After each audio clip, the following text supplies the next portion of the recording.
to him and I'm like, try to talk to him, say, hey, why'd you run away? Like, what's going on? He's like, not even give me the time of day. Like, not even like acknowledge. I'm like, hey, like, we're just, your parents are concerned about you. The school's concerned about you. Like, we had a plan so that you can go get your stuff and land and then fly home. And he's not listening to me, but then turns around and says, well, I'm going to San Francisco where my sister or brother lives, and like where I can smoke weed. He's like, don't you smoke weed, Roger?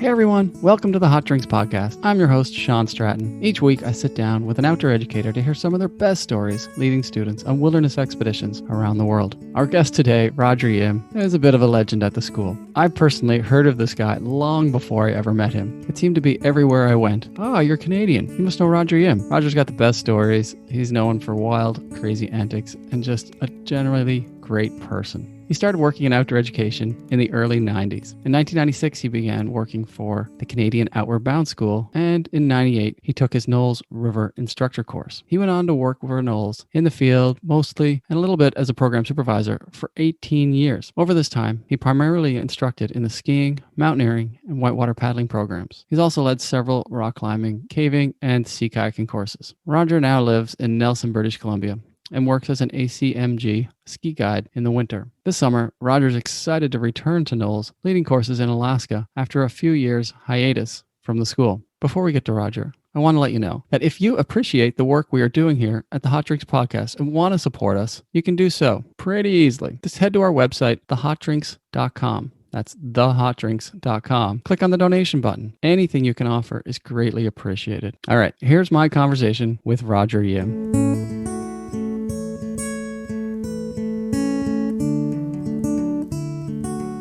All right, Roger Yim, thanks so much for joining me on the Hot Drinks Podcast. It's great to chat with you today. Yeah, thanks, Sean. All right, let's jump into it. I'd like to start off with, what is your favorite hot drink in the field? What's your go-to?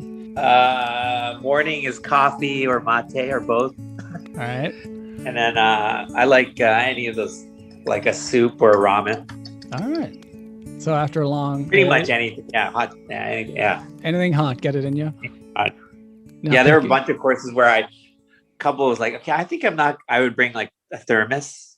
Right. And I'd be like, the whole month was like, maybe I'd do a liter of cold water. Like, never use it. I think it was some like, as Marco Johnson always would say, like the hot drink is like the level of the intimacy we don't get with any like human or warmth or cuddling or affection. Like, so we just gravitate to these warm drinks and like little Nalgene's. And I was like, I think that month was totally it. I was, I just was like on a long run of work. Yeah, this hot drink is like compensating for a lot of the things in my life that are not happening.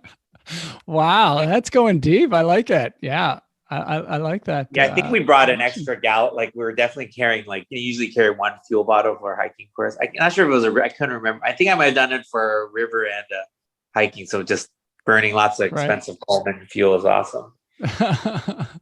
That's funny. Wow. Yeah. It's an intimate relationship with your hot drink. It's they're always there for you on the cold, wet days when you need a hug.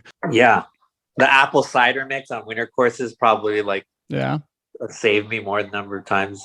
Like I can taste that. Yeah. Yeah, the problem with a thermos is that it doesn't warm your hands, because half the time I just want a hot drink to warm my hands up. The baby Nalgene. Right. I just pulled mine out. I was like, well, I use it all the time. Yeah. Use it all the time. And I was like, okay. I always wondered how healthy that is with hot boiling water and the baby Nalgene. No, they're BPA free. Yeah, I don't think they were BPA free though when I was using them. They probably are now. Maybe that explains my memory loss or whatever. Yeah, exactly. All right. Well, our weird estrogen levels or like whatever. Yeah, right. Let's jump into some of your stories. So just before I press record, we started chatting about a story that we've already told on the podcast from one side of the story, and that's with Sarah Harvey on your mountaineering section of the semester in the Yukon where you ran out of food. Wow. And so she told her side of the story. And It's always different because obviously every conversation is different. Every scenario is different. We always think things are going through differently in our own heads. And so I want to hear your side of that story of kind of running out of food. Cause that's kind of one of the ultimate things that we kind of have control over, but we don't, it's not a risk management thing. It is risk management, but it's not, an injury that's going to happen, but it's something we always try to avoid, but we know is possible when you're relying on anybody for a re-ration. And it happened to you. It's happened almost a couple of times, but never quite happened to me. But right. So tell us it ended up your side of that. Twice. Yeah. Wow. Twice because twice on that course. We got to the re-ration point. Then for this course, people don't know the Yukon semester one, where you would get 2 re-rations, and one would be a helicopter drop in that same day. Then you'd use that helicopter to put in a cache. So with a bunch of zip bags and a transceiver and a probe and GPS waypoint.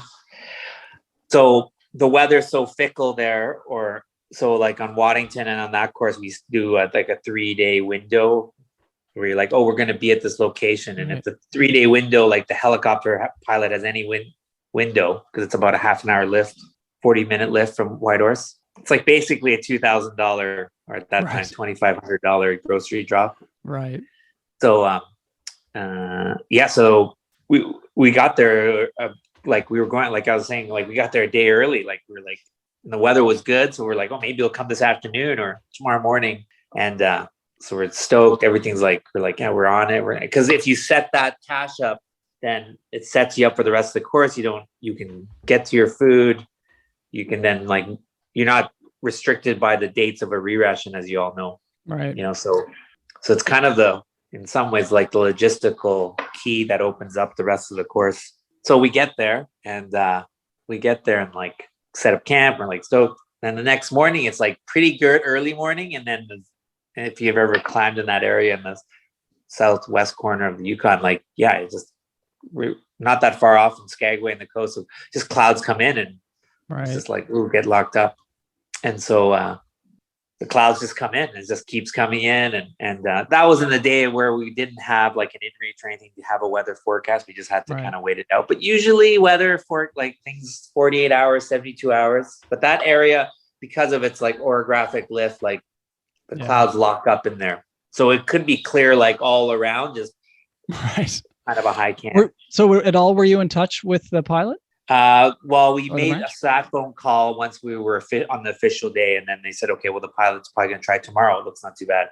So that first day we heard the helicopter, it came right over the camp. No way. And we had set everything up, you get all the students to make a helipad, organize everything. And I think we had the classic last day. We had a little bit of food, but it was cutting it close. Cutting it close, but that was like that's perfect design, right? Yeah, you don't want to carry an extra weight. Exactly. So we hear the machine, like it's like right over us, but it can't land because of the cloud layer. And I was like, damn. So I had a fair bit of helicopter experience. I was just like, oh, damn, like nothing we can do. So I was like, oh, well, another $2,500 for the school. The helicopter leaves. So the weather is just bad for basically 3 days. So we ended up being like 2 days late. Did they make any other attempts? No, it was pretty locked in. Yeah. So I bet I think we had called the school. Can't remember if it was Jared or Rich. I can't remember who, right? Yeah. But it was basically like, they were like, yeah, we're going to wait till we don't want to spend. I was like, fair enough. That's fine. We're just here with no food. Yeah, we're here with no food. It's all good. Yeah, it's all good. But I get it. Like you could end up spending $10,000 trying every day.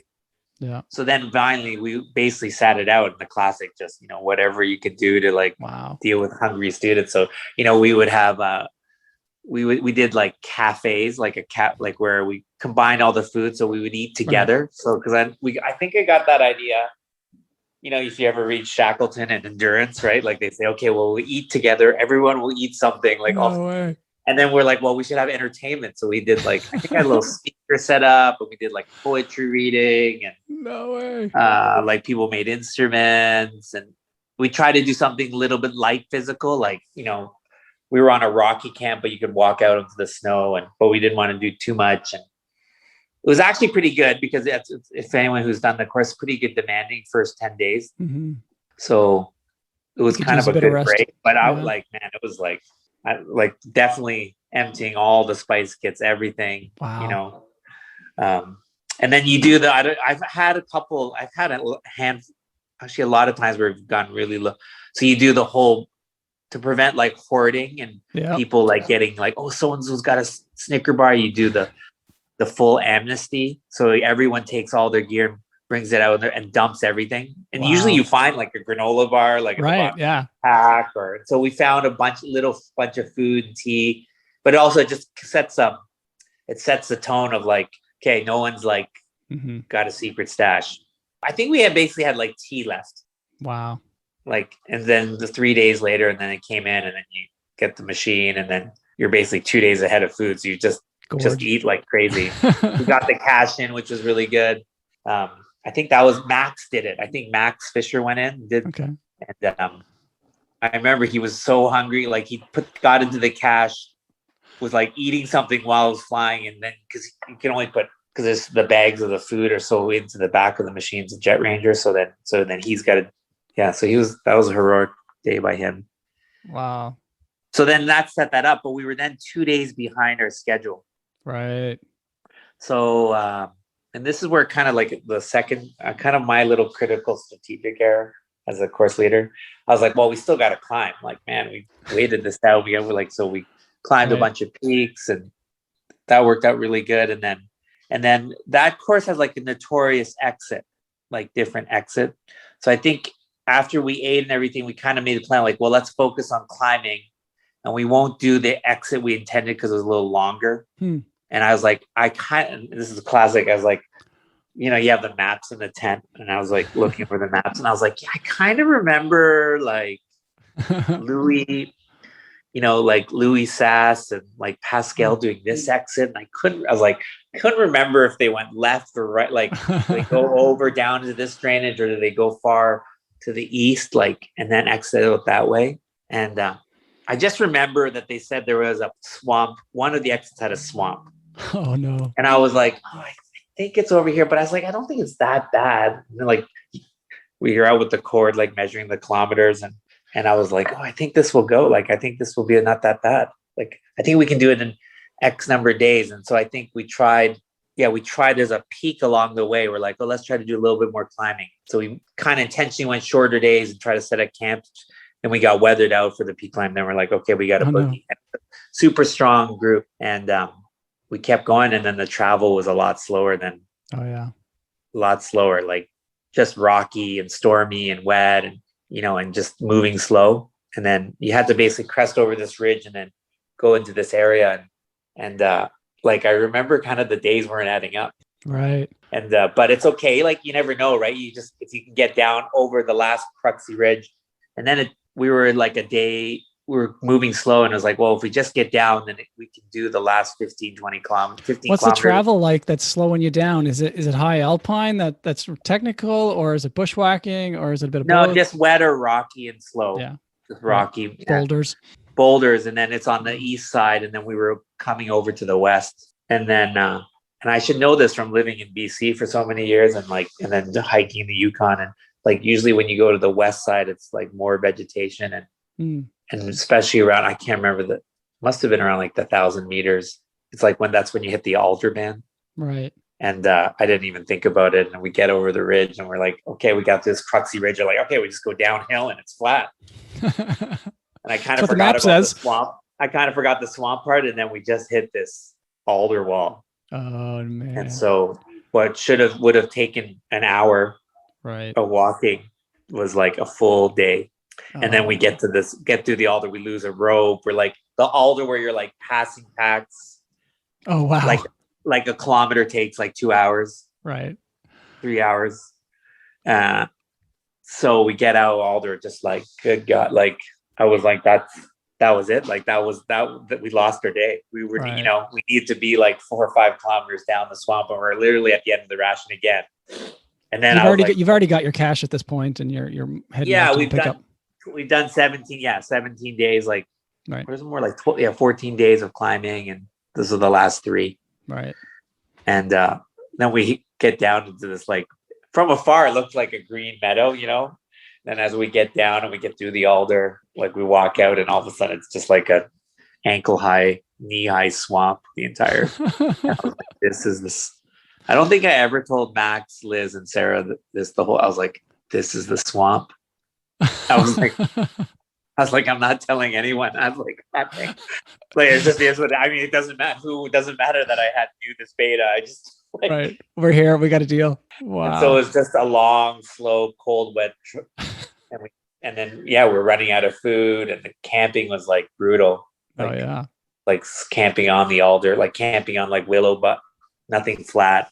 No. And so we ended up so I had to do another call in, and Dave Piggott was on the other side of the phone. And I just remember saying, yep, I'm going to be late, and we're running out of food again. And I was like so tired on the phone. I just remember that. I was just like, so we walked out, and it was awesome because of those two events really pulled the group together. Like they were when we arrived and got them from their hiking section, they were definitely like the classic feuding, and storming. And Sarah was like really worried, like, oh man, like, hey, she's really hoping the mountaineering section will provide challenge. And I was like, well, or you think of like all the group things we could do to like try to promote. We're check-ins and more group meetings. And I think Liz had a ukulele. Right. Liz Hardwick would be a good storyteller. Yeah, no, I definitely want to get Liz on. And then, but then I think it was those two numerous days of hardship and all the peak climbing, and we did a lot of skills, and it was awesome. So it was we're a day late. I think it was like one of the numerous times I was late for a pickup, and really hungry. Yeah, right. Yeah, at least they didn't have to come in with a chopper and get you out. Hell no. I mean, I think that's. Yeah, I didn't even. No, I mean, we wouldn't even had a place to land because it was so swampy. Right. Wow. Yeah. I had a cache not a mix up, but a little similar situation in Waddington on the Hermathka side, on the Hermathka Glacier. And we were running out of food. We ended up getting the helicopter coming in, and we were okay with food. But when they went to drop the cache, Jen Pine was with us. She went and dropped the cache with the helicopter. And when they were flying back, our camp got socked in and he couldn't land. and again, we can hear him over our head, but it's just, zero visibility, and he can't land. And he's like trying all over the place, like going left, right, back, up, down, all over the place, trying to find a pocket in this socked in. And he can't land. And so he's like, I'm going to have to go find a spot for her. And because I think he was thinking about taking her back to his base, which, is like an hour away. And it's like, we're not going to see Jen for days because this could be, be brutal. And so he finds the closest like patch of land to where we are, which is like a little island outcrop in the middle of a glacier on the Hermathka Glacier, about, I think it was about 10 kilometers away, and drops her off. And she's got like a little day bag and a shovel and a couple snacks, and that's it. And we have to so he drops her off, and he's like, I hate doing this to you, but you got to get out. And she jumps out, and he takes off, and she's just got a little snack with her and like a puffy jacket, like not like a sleeping bag, no extra warm clothes or anything. And so we've got to we're like, okay, we got to go on a rescue mission, guys. So we rope up and get two teams. And it happens to be like, we've got to go through this kind of dicey ice field that's got a bunch of bridges, snow bridges and everything to find her. And we luckily she had a walkie-talkie, but we don't want to waste batteries. So we're like checking in every half an hour for a minute. And eventually we come over a rise, and she's like flashing her flashlight, kilometers away still. That is amazing. I never knew this. We end up getting there. It's like, I don't know, 11 o'clock at night, I think, when we got to her. And this was, 3 in the afternoon when he dropped her off. And so we get her and do some hugs and give her some clothes and some food and rope back up and come back to camp.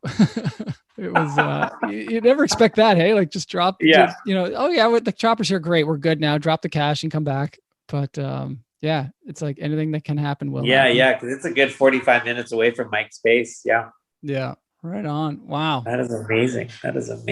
Yeah. Some funny cache stories that, it all sets up and works out well when it works well, but when it doesn't, there's always something that can jump in and go wrong. But, oh yeah. All right. Always has to be the grocery store. Yeah. Yeah, exactly.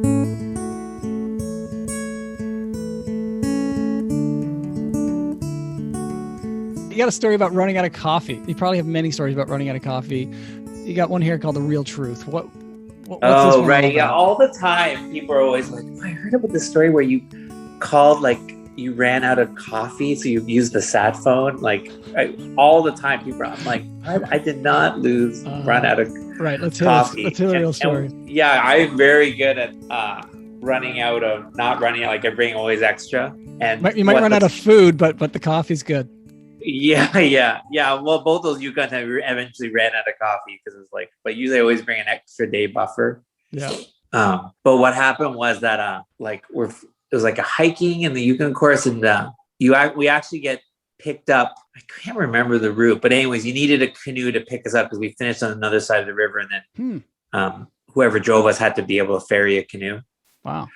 And then the last ration, you get your paperwork flown in, right? And I open up the paperwork, everything's all good, and I realized I forgot all the valuations, like every. No way. I just spaced and must have just, because you put them in two folders, and I must have just. Oh no. And so you spend like a whole week in the ration, just like it's like, well, we can write everything in the books, but then we got to end up, the last day's crazy anyways, and you just want to go eat a good meal, Giorgio's or whatever. Right. How did that ration come in?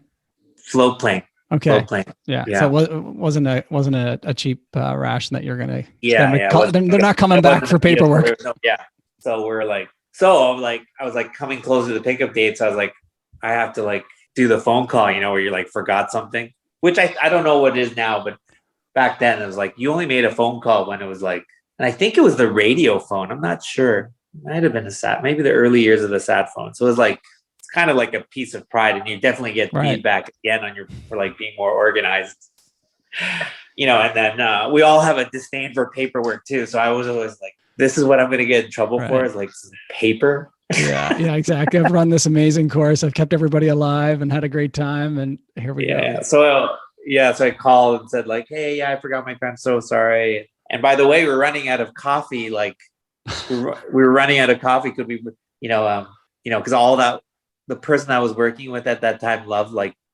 can't even say it properly. Chamomile tea. Oh yeah. Otherwise known as chamomile. And everything was packed with those herbal teas. And that's what I said on the phone was it'd be great to have, we're running out of coffee, and it'd be great because if not, I got to drink goddamn chamomile. So that was the story where I called in for running out of coffee, but it was actually the paperwork that I forgot. So what were you asking them to do? On that, where when we get to the river, then to that river crossing, then the person they'd be there the night before, because I knew the logistics, they would have to drive. You couldn't do that the day of. So I was like, when they get there at 6 in the evening or whatever, 8 in the evening, we'll ferry over, get the paperwork, finish the paperwork, and then I'll have coffee in the morning. There you go. So while you're bringing that extra coffee, can you get that folder that I left on the filing cabinet? Right on. Yeah. So for years, man, that's every year someone would be like, I heard this story that you forgot coffee. And then the instructor on the IC used that story to remember that you should be super prepared and don't rely on. No. When your stories come up on IC's instructor courses, it's bad because then it's going to live on because you've got 12 new instructors with a story to share to everybody. Then right, yeah, double checking the paperwork all the time, not forgetting. Right, extra coffee. Yeah, that's the real truth. So all the people out there, awesome. So you got your paperwork done that night. Yeah. That was lucky logistics, because a lot of times, the van shows up at the roadhead and you're jumping in and you're gone. You don't get that. Super lucky. Time. And that was the day. I think it was Abby was the director, and I did all my early years working under Abby, and I learned very quickly. Abby watching this, you have that stuff dialed in, and it makes a huge difference. And you're not when I was program supervising, you'd see someone in the one of the briefing rooms, filling out paperwork. I'd be no. Right. That's supposed to be done. Good. I get it though. It's the last thing you want to do after 30 days is whatever number of days is do paperwork. But I mean, if you just get through the bureaucracy of it, it's just frees up your time. Absolutely. Yeah. That's great. Wow. Let's hear about KG and the giraffe. Now, KG is a legendary instructor. I've been talking Yeah. with KG. He's going to come on the show soon, as soon as he can get off safari. I think he's back home in Kenya. Let's hear a good. Yeah, this KG is a story. quick one. This is a quick. We were doing this Patagonia mountain section. KG kind of had like a little bit of a bum knee. Like he's like, you know, but you know, it's KG, just moves slowly and you know, plod along, poly. Yeah, and then I never worked with them, so they'll do the whole briefing and the whole course. I'm like, what is up with this guy? Like, I was like, he's one of a kind. Like, you know, we do these meetings, and I wasn't sure if he's listening or whatever. And then I was like, you know, he would just like, okay, well, we need to do this, this, and this, you know, and like it was very non-NOLSy speak. And I was like, kept joking, like, KG, do you actually even know the 7 leadership principles? Or like, and you know what, he'd laugh and joke around. And so anyways, so he had kind of a bum knee, and we had a student that had like a broken boot. So he was like sewing it with the speedy stitcher. It was amazing. Right. Wow. Anyway, so he had to fix that. Is that a plastic mountaineering boot or a leather boot? Plastic mountaineering boot. Okay. Yeah. Wow. Like he'd melt it. Anyway, so we're at this ice fall moose. So we set up a camp and we had to go scout it. And I was working with Sarah Narella and Michelle Robb. And so we were out scouting, and so KG was like, I will stay in camp and I will teach a class. And we're like, oh, okay. You know, we got like first aid and leadership and all these things that we got to like big, you know? Right. And so I was like, okay, well, KG was a course leader. Like he'll teach something that'll help us progress forward in this progression. Right. And that check off a few classes while we're out. Yeah. I was being like super NOLS, like, you know, must do this, you know? Yeah. And so I remember as we were like getting stuff and walking away, all I hear is like, he's got the group around and students love him, right? He's a good storyteller and he's like gregarious. And as we walk away, all I hear is like the giraffe. You know, this is, you know, the giraffe can be 2.6 meters and up to 60 kilometers an hour. And it's like a notorious fighter, like just going off. And they're like, that is hilarious. I'm like, so I'm laughing with Sarah and Michelle walking away. Like, I mean, check this out, man. Like our 12 students or 15 students or whatever number it was, they're like kids from the States or wherever. Like they're getting taught by like a Kenyan man in a random Patagonia ice field learning about giraffes. Like that is amazing.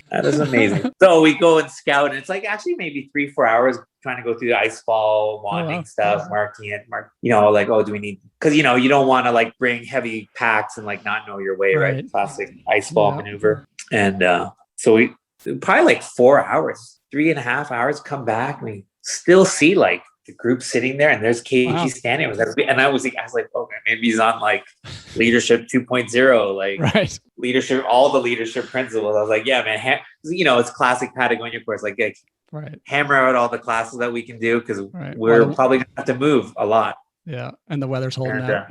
Yeah, and then as we come back in, like, you know, as I'm listening to earshot, KG's like, the rhinoceros.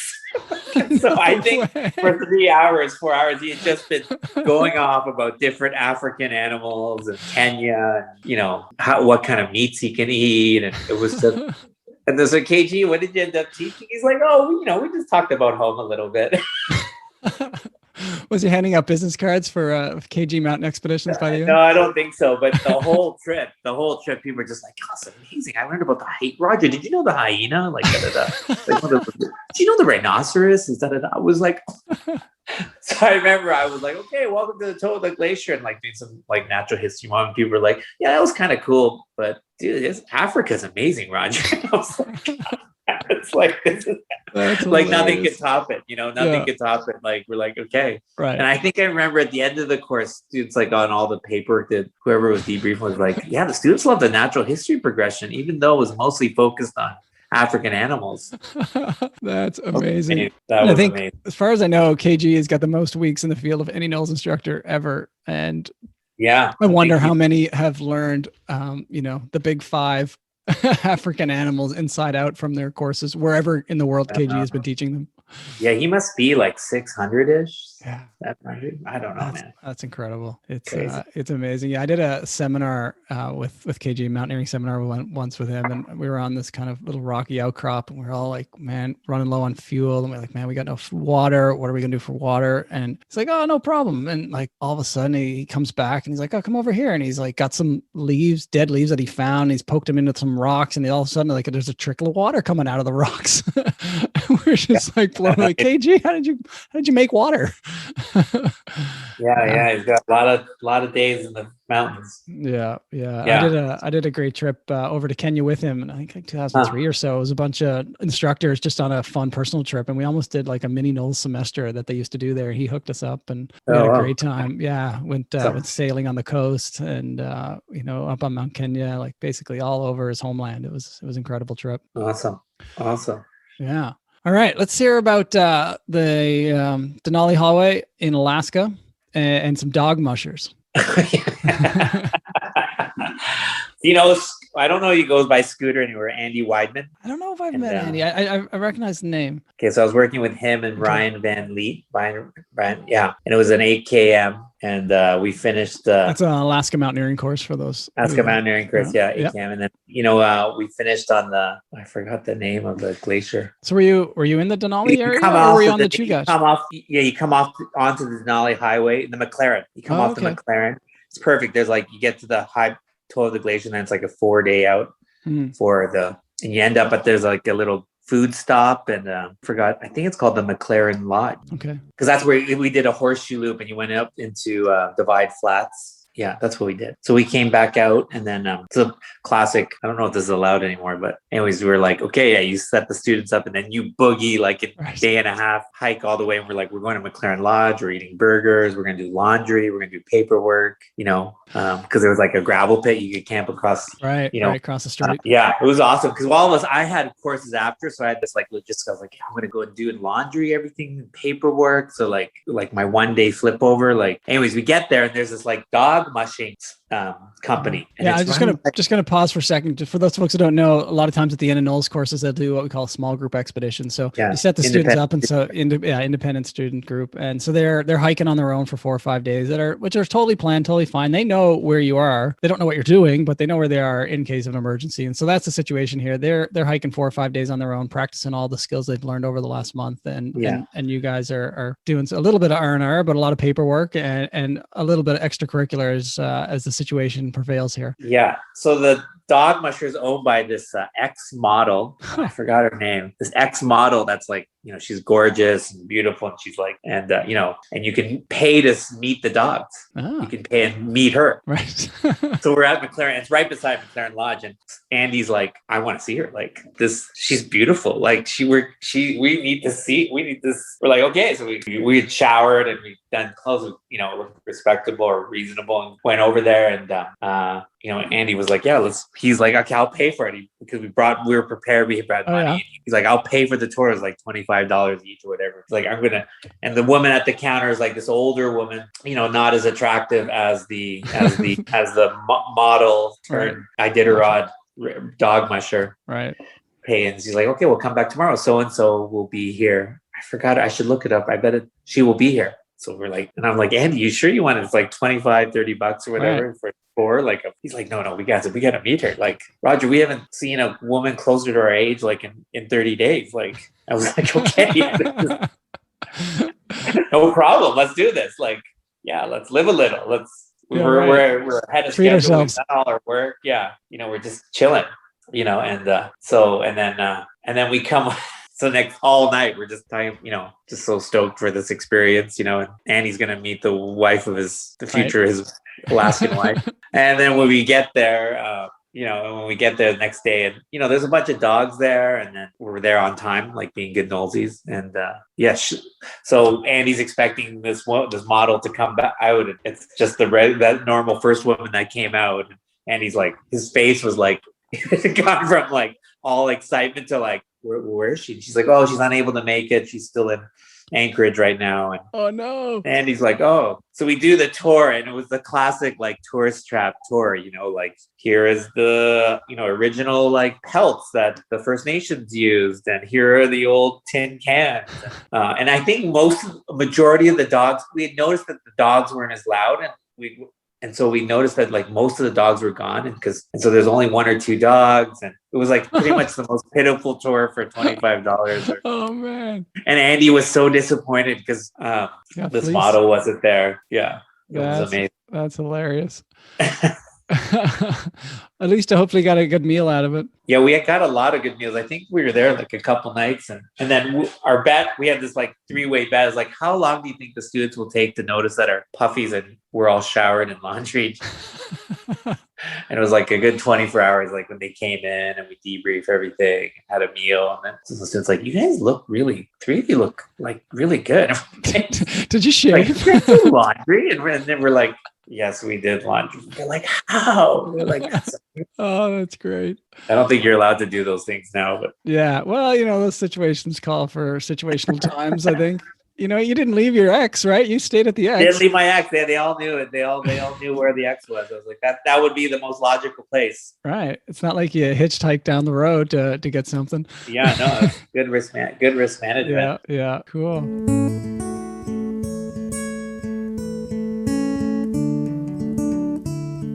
We got two here stories. We'll probably finish off with one of them. One of them's about the Rangers and the ice fields, or there's a runaway in Vegas. Which one do you want to touch on? Maybe the runaway in Las Vegas. All right, let's hear about this. So I'm guessing this is a climbing course in Red Rocks. Yeah, so it was with Dave Anderson, Andrea Watson, and Dane Sherstad. If that brings up. And Dane was the proctor of the Rocky Mountain semester. Really? And they Dave started Anderson? with Dave Anderson. I think one of Dave's last climbing courses. Yeah. And he proctored this semester. No, Dane was the proctor. Oh, Dane. Okay, I was going to say, I didn't think Dave Anderson worked backpacking courses. No, I don't think. Very rarely. Yeah. Anyways, so we pick up Dane, and they had done a canyon section. Yeah, I was thinking the first section was canyon, or second, or first. It was first canyon, then rock, then river, and then winter. Something like that. So we picked them up, and this was like the first week or the first season that NOLS had like the zero tolerance for drugs. Like, how it used to be kind of graduated, like, oh, if you got caught, and then there's like a contract. So they brought in like no smoking, no. And so we get the group, we drive to Vegas, and then we pick up the group, and then we're driving to Vegas. And on the way, I don't know why I remember this. We're eating at this Chinese restaurant. And Dane's like, I have a couple things to say. And he's like, okay. It's like, well, the group's been doing good, but there was kind of a moment on the first day where they were traveling out to the canyons, and they were at a campground, and they busted one of the kids for smoking dope. Oh. And the classic, like they were in the bathroom, and Dane found them. They opened the door, and they like closed the door. Like there's a guard, like one of the students is a guard, and he was rolling the J like in the window. And so Dane's telling us the story, and we're like, oh, damn, really? And so he didn't get kicked off. They're like, no, the course leader, who had like a background in dealing with urban youth and like the classic youth at risk, said like, no, we can work with this kid, because kicking him off's not going to help him, right? Like we confiscated the weed, and we're like, oh, okay. Well, the other instructors are going to like debrief tomorrow, or they're debriefing right now, and I bet we'll get a phone call tomorrow. Like that we got to kick the student off. Dan's like, oh, bummer. I don't think that's what we wanted. And it's like, none of us want that, but that's what's going to happen. So then, so the next day we're like, first day climbing, and we're climbing the first time in the afternoon. We come back, and this will date the time of the course, but I had one of those like those old Nokia. Right. We all had cell phones, and our phones are just like going off, like call Rocky Mountain Branch, call Rocky Mountain. We're like, oh boy. So they tell us, you got to kick the student off. Like there's no ifs and buts.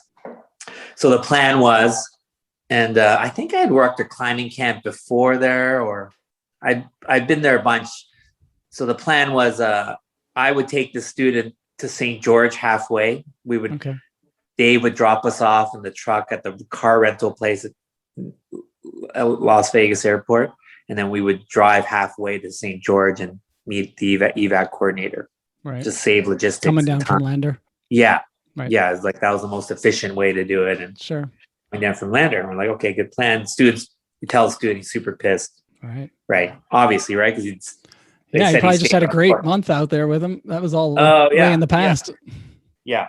So I was like, I'll volunteer. I'll do the drive. I'll go. Like, I've been climbing a bunch. Dane was really into climbing. I was like, yeah, you focus on the rest of the group. I love these kind of missions. Like, right.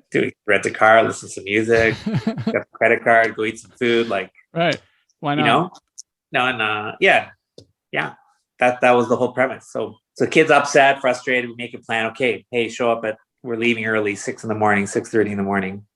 Dave's gonna drive the truck to us to the airport, and then I'll take the credit card and we'll go rent a car and we'll go. So the kid's obviously upset, but he's there on time, and he's a smoker. So this fact will come in a little bit later. And we go to Dave get dropped off the airport. I don't know if you've been to Vegas airport. There's the airport, but then there's a rental car terminal.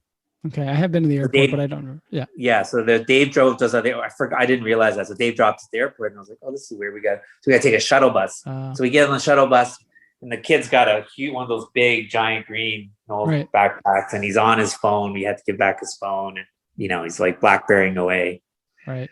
Smoking, right? So I was like, "Okay, well, that's all good." Like the kid's getting kicked out, like. Whatever. So I noticed like on the bus, he's like separating from me all the time. Like I'd sit one place and he'd sit a little further, right? And I was like, oh, that's okay. I mean, he's upset. Get to the rental place. And the rental place is kind of like a giant, it's like a terminal. So it's got like seats in the middle and then all the counters. So I was like, hey, okay, wait right here and I'll go to the counter. So he's like, okay, cool. And I could just tell he's standoffish. Right. So then I go to the counter and get a rental, and I'm like, oh, this one looks nice and fuel efficient, it's portable, like being a good NOLS employee and all that. Like, cool, does it have a good sound system? Oh, I got an aux cord. I'm like, right, didn't go for the convertible. It was it's good. That was like a small compact car. It's like, sure, perfect. Yeah. So I get the keys, I turn around, and the kid is gone. No. Like I was like, what? Where did he go? Like I was like, oh, he's a smoker. Like I'll go outside. Yeah. Not there. Like, and I like, oh, maybe we went to the bathroom, go to all the bathrooms, look under, and I'm like, oh my God, he's gone. Oh man. So I call the evac coordinator, I called Dave, they're like, really? He just disappeared? And I'm like, yeah, he just disappeared. So the evac coordinator calls like his parents, family. So I'm just standing by, and then about 20 minutes later, I was like, just trying to think of a plan. Like I think it was Rachel was the coordinator. She was like, just think of a plan. Like, where do you think the most likely place he goes? So I was like, with my Nokia phone, and like, it had some internet stuff, and I was like calling places and like looking at the like tourist board, like where would he have gone? And then we get a call from Rachel, and then he talked to his parents, and his mom said, her mom didn't want to tell us, but said, yeah, he told me not to say anything, but he's at the Greyhound station, and he's at the Greyhound station in Old Vegas. Wow. And he was trying to get to San Francisco. No way. I was like, oh. So Rachel's like, can you go get him? I'm like, yeah, I got a rental car. I got to look. So I go, like I'm driving across Vegas. Like, and these are like one of the things where you're like, this is a random, like, yeah, all the years you get trained up and all the becoming an outdoor educator or whatever. Yeah. Like they don't talk about this. Random. I'm like, and Rachel's like, you comfortable driving cities? I'm like, I got it. This is actually, I kind of like this channel. I'm like, I like cities. I'm on a mission. I'm like, and I was like, God damn it. No one runs away from me. I'm like, this is like, so I don't know if you've ever been to Old Vegas, but it's like the rough part of town. Right. It's like the old strip. And so I'm driving up to the Greyhound station. I see his giant pack. He's on his BlackBerry, and it's kind of sketchy. Like there's a couple of prostitutes there. There's like, sketchy, not safe. Right. And like he sticks out like a sore thumb, like with the giant pack, bling BlackBerry. Wind pants. Yeah. He had like a really nice phone, right? Like compared to, sure. And so I park and I say, hey, I forgot his name, Mike, Chris. Anyways, I go up to him and I'm like, try to talk to him, say, hey, why'd you run away? Like, what's going on? And he's like, not even give me the time of day. Like, not even like acknowledge. I'm like, hey, like, we're just, your parents are concerned about you. The school's concerned about you. Like, you just we had a plan so that you can go get your stuff and land, and then you would fly home. Right. And he's not listening to me, but then turns around and says, well, I'm going to San Francisco where my sister or brother lives, you know, and like where I can smoke weed. He's like, don't you smoke weed, Roger? Like, I was like, well, it's not really, it doesn't matter what I do. Where's this conversation going? This conversation doesn't mean anything. It's like, dude, I'd love to smoke weed right now, but I'm like, we're working. Like, I was like, my job was just to get you to the proper way of getting you back home. Like, you can't just bounce right where you want. He's like, well, that's what I'm doing. So I was like, oh. So then by that time, in that interim time, I had contacted the Las Vegas police and everything. And so I've been in touch with police, but they were like, I remember the police officer on the phone was like, you're dealing with a runaway in Vegas. He's like, we get a lot of those. I'm like, I bet. He's like, cool. The officer was like, I've heard about this NOLS program. It sounds really good. Good luck. But hey, if we find a random kid with a large green backpack, we'll let you know. So anyway, so I was like, I'm looking around for police. Maybe they could help. Anyways, I go to the bus counter and say, like, when's the next bus to San Francisco? And they're like, oh, it's coming in an hour. I'm like, damn, I got an hour. And I was like, hey, I'm responsible for one of the students out there, that kid with the big green. He's like, can you stop him from getting on the bus? Or, you know, I'm legally in charge of him. Because I think he was 17. Oh, wow. I was like, you know, can you? And they're like, no, we can't. We can slow the loading up down, or you can contact the police. But yeah, we can't. Because unless you're their official guardian. Right. You can't prohibit someone from. So I was like, damn, I was like, okay. So then I talked to Rachel, and Rachel's like, you got any ideas? And I'm like, I don't have any ideas, but I'm going to try this. I'm going to like get earshot with them. And then with my Nokia phone, I'm going to call the police again. So he hears me talking to the police. All right. That's a good strategy. Yeah. So I get closer to him and I'm like, hi, officer. I'm a legal guardian or responsible guardian for this outdoor school. And I have a student wanting to run away. Can you help me or assist? And he was like, oh, I can't help you again. Sorry. But out loud, I was like saying, well, thanks. I'm glad you can come over and like be of assistance. That would be great. Like the bus is leaving shortly. He's like, oh, okay, you'll get here as soon as you can. Oh, thank you so much. Well, they're like, well, they hung up. We can't promise that, but we'll try our best. And I'm like, okay, thanks so much. So we put the phone down. Wow. And then the bus is starting to load, you know, like the half an hour before they start to load, or 20 minutes. And he's on his phone texting. And then he just turns around and goes, dude, like, why do you have to call the freaking police, man? Like, God damn it. I was like, well, dude, I feel like, what else am I going to do? I'm not going to, like, one of the backup plans, I told that to Rachel. Rachel's like, well, Roger, you have a rental car and a gas card and a credit card. Just follow the bus. I was like, to San Francisco? He's like, well, he's our responsibility. I was like, okay. And I was like, well, this is the options. Like, you get on the bus, I'm going to follow you to San Francisco, or you can just like come with me and we can figure out a way to get you home. So he's like, by this time it's like around noon, 1 o'clock. So like, he's like, the bus is like final boarding, and he's like, okay, I'll go. So he comes with me to the car. We get in the car, and then I'm like, we get in the car, and he's like, well, how is this going to work? And I'm like, well, I was like, I don't know. Yeah, we'll coordinate with your parents, but it's going to take a little time. But there's an airport here, so you can probably fly directly home. But I was like, are you hungry? Like, because in my head, I was like, okay, well, at least like I should just feed him. If I can get him on his good side, maybe he can start working with me, you know? And I remember, I think I checked in with him, or I'd like talked with him a bit. And I remember he had a job as a worked in a sushi restaurant. I was like, you like Japanese food, don't you? Like, right? He's like, yeah, I love it. He's like, I worked in it. I was like, I remember, yeah, you're telling me. And I was like, well, you want to go for sushi? You're trying anything. He's like, yeah, I'm starving. I'm like, yeah, me too, man. I'm freaking hungry. Like, I'm starving too. We left at 6 and I had a meeting, you know.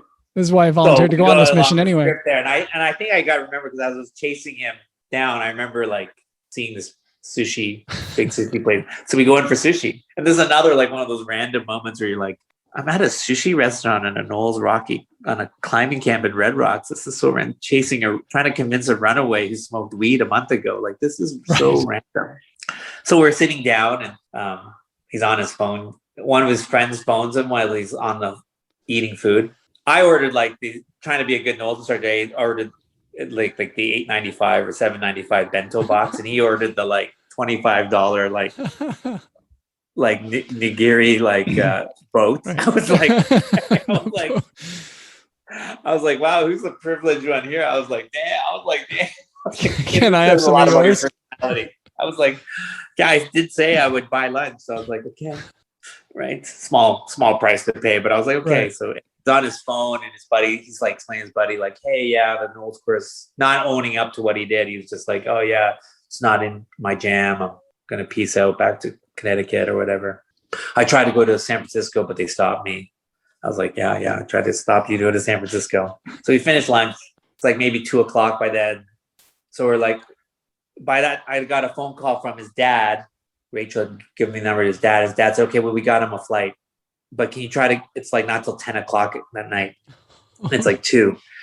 And he's like, well, I was like, well, maybe we can just, I said, you have the booking, well, maybe you can go on standby, So we get in the car, and I was like, okay, this is the plan. Your dad's got a flight, but it's not till 10:00. Well, it's 3:00. Let's go to the airport. Or we can do a couple things or whatever. You need some food or whatever. And from Old Bay to the airport's a fair bit of time, like maybe 45 minutes with traffic and everything, like going through the strip, maybe even longer. So it's like probably around 4. And he's like, no, let's just go to the airport. So we go to the airport, park it. I'm like taking my time, like find nice parking, haul his bag, wait in the line, talk to someone saying, hey, can you get standbys? Any early flights? No, we're all booked up. We're overbooked. He's got to wait till 10. So that's the situation. So it's around 6:00. At one point, so I did all that talking in the counter, and then I look in, and he's gone out for a smoke outside. You can see him? Yeah, he's out smoking. So I go out and I said, hey, yeah, there's no flights or anything. He's like, oh, and he's smoking. And then he proceeds to look at me and blows smoke in my face and goes, well, that's all good. Your services aren't needed anymore. No way. Oh, man. I was like, my services aren't needed anymore. Okay. All right. Wow. Okay. Take a deep breath. So then I get on the phone with his dad. I had his number by then. Yeah. Tell him the whole situation, that your son is being pretty hard to work with. And his dad's like, do you think you'll get on the plane? I was like, I don't know. And he's like, do you think you can do anything about that? I was like, well, I have a number at that time, I talked a little, I'd seen one of the Las Vegas police, airport police. And I was like, well, let me talk to them. So I talked to this officer, and she was like, well, I can watch out for him and just make sure he gets on, but I can't force him. He's not doing anything illegal. And so the dad was like, did you think you'll get on? And I was like, I don't know. I think so. I mean, he doesn't have anywhere else to go. I know he only has $20. And he's got some cards, and he's got his phone, which is almost dead. And so I was like, yeah, I mean, I'll stay here till 10:00. I can hang out here. And the dad was like, no, you can let him go. Cause he needed his verbal to say you're not responsible for him anymore. Right. So by that time it was 8:00, 8:30. Wow. And, so he said, yeah, thank you, Roger. Thanks for your help. His uncle was on the board. So then I didn't even say goodbye to him. His dad said I could get going. And then, dude, it was I was so tired, so worked. Wow. And that was last you heard of him? Yeah. Yeah. I think, he had left a bunch of stuff in Lander. And so I remember it was a hard time dealing with that. I think they just ended up mailing it back to him. And yeah, I don't think the family pursued anything against the school for anything. It's pretty cut and dry, but yeah. Wow, what a story! You never know what you're getting into. Two of your stories are from the front country. It's still outdoor ed, but it's this is what happens when you're traveling with students in the wilderness and in the front country. It's you're responsible.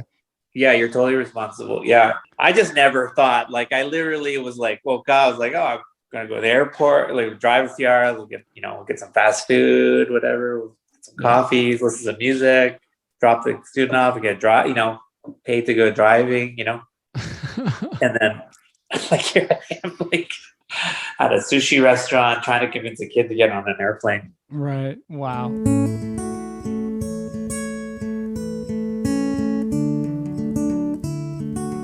I don't want to keep you any longer. Let's finish off with our rapid fire questions. Okay. Just a couple of quick short answers that come to mind. What's your favorite location to lead trips? That is a hard one. They're all good for so many reasons. Mm-hmm. I think I had a soft spot for those Patagonia courses, and then like I spent a lot of time in the Cascade, like Baker, Shuckson area. Mm. And then river-wise, water-wise, like the Oahe, which we used to run, and then all the northern river trips. Like even now, like just because the branch is closed, like it was a pretty special time to be able to fly into those rivers. Yeah. But and then just the Yukon and Alaska ones because they were so remote, especially when we went into the the Ogilvies and the Tombstones, like when we were really, and when we did those magic combos where we hiked off. I knew we were doing something special then, but I think only now I really even realize, wow, those were like actually amazing. Like in this day and age, no one was up there. They would be like, social media is that like, Right. you would, the remoteness, what we did. All right. So you love a lot of locations. It's hard to come up with one. Yeah.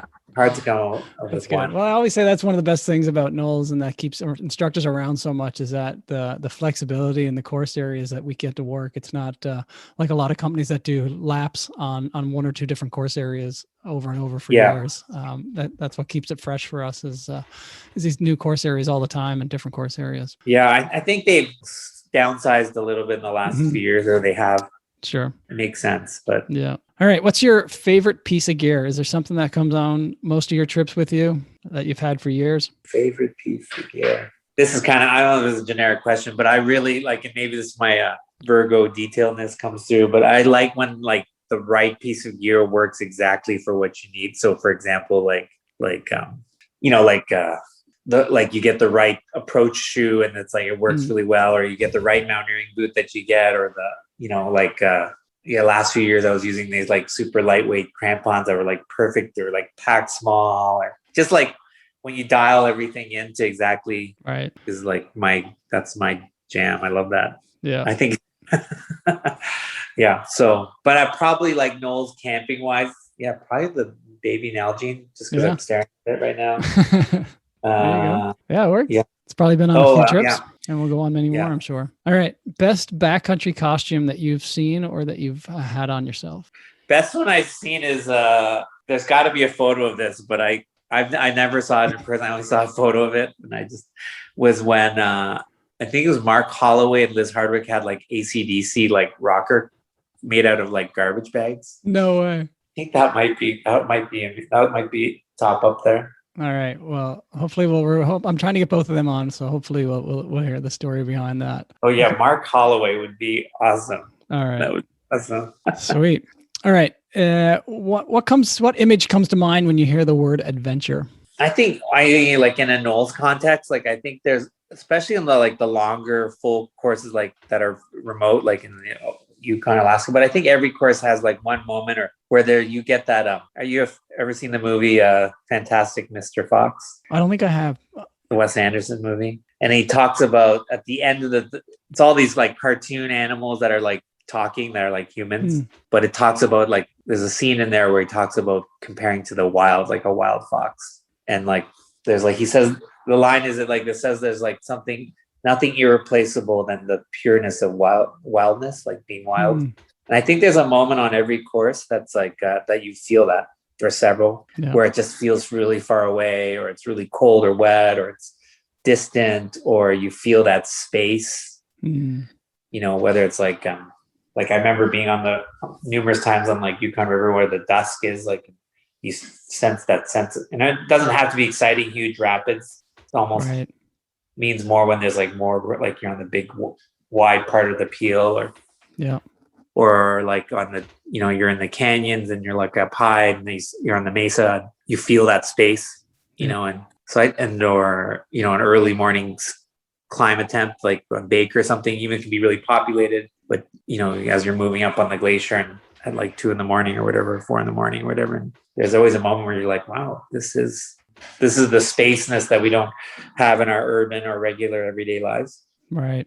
Yeah, absolutely. That we all kind of crave for, I guess, or somewhere where it's not maybe crave for, but it's like culturally ingrained in us that we should have space, and but you get that sense of, and then you get that sense of wildness, like then when you worked in like other countries, like especially like India, like where you're like in the bus that's going back, right? You're like, wow, I'm in the most populated place I've ever been in my life, but this is wild and this is adventurous. Yeah. And so there's Iran. It's in part because of the language and cultural gap. Yeah, absolutely. Yeah. Cool. Yeah. I think, the wildness in this space is incredible. When you think of adventure, that comes to mind for me for sure. All right. Last question. If you could go back to any one location and share a hot drink in the field, where would that location be and why? Oh, that's a good one. I know it's tough for you. You've been to so many incredible spots. Places. Yeah, so many good places. There's this one campsite on that Yukon trip underneath like Great Gray Skull. I think there's I'm looking at a photo of it right now. It's like on my fridge. There's a campsite There's a campsite. Actually, I can show you the photo. Yeah. Well, I'd love you to send it to me because we can put it in our Facebook group. And I think I don't have a digital copy of it. Well, just take a picture of it. It's the one that's the poster. Oh yeah. Wow. Look at that. That's incredible. So there's like a rocky bench in a campground. Yeah. I spent a lot of days there. Yeah. Well, if you can take a picture of that, even with your phone, okay. That'll give people some imagery. And if not, if you're listening to this in audio, we do have the full video of our conversation up on YouTube and our Facebook page. So cool. Okay. Yeah. I haven't been to that area. I've just seen so many pictures of Gray Skull. I remember being around when they first discovered that area, and it sounds so incredible. It would be an awesome, probably 4 or 5 day ski tour. Wow. I think that's actually it would be. And then you can walk out on the Chilkoot Trail. Right. Skip the bog. Yeah, or get picked up. Yeah. There you go. Even better. Awesome. Well, Roger, this has been incredible. I really appreciate you taking the time. Yeah, really thanks. Enjoyed this chat, man. No, it's been awesome. I'm not usually the biggest storyteller, but this is great. Nice to reminisce. Yeah, absolutely. It's amazing. We're super lucky, to be able to. Yeah, there isn't a day. I mean, it sounds cheesy some ways, but there definitely isn't a day where I don't utilize the skills and training and all my experiences. It's permeated into all aspects of my life and so much of the world doesn't really know what it is. And so but I'm super for all the challenges, whatever, if the school's ever given me, it's minuscule compared to all the learning and impact it's had on my life. So absolutely. Very grateful.